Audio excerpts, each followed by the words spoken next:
In this exercise tutorial, I'm going to be taking you through how to do a single arm dumbbell overhead extension.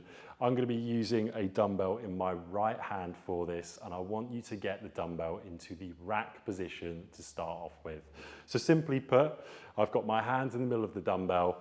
I'm in the rack position here, so I've got the dumbbell resting on my shoulder. My knuckles are facing up towards the ceiling, and what I'm going to do is press the dumbbell directly up. Watch what happens with my hand at this position. So my palm is now facing towards the camera. From here, I bend the elbow and extend the elbow. Bend the elbow and extend the elbow. You can have your free hand on your side.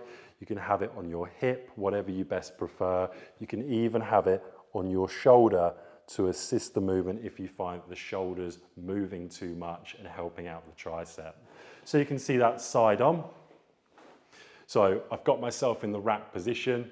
I'm going to press the weight up. I then rotate so my palm is facing again away from my body. From here, it's all about bending the elbow as much as physically possible and extending without using the lower back. You can tuck your chin in if you would prefer to get your head out of the way if you find you're hitting the back of the head during the movement. Of course, you would do this on both sides equally. Start off with your weaker side if you have one. You want to make sure that you do your weaker side first, and of course then do exactly the same amount of sets and repetitions as well on the stronger side. That's how to do an overhead single arm dumbbell tricep extension.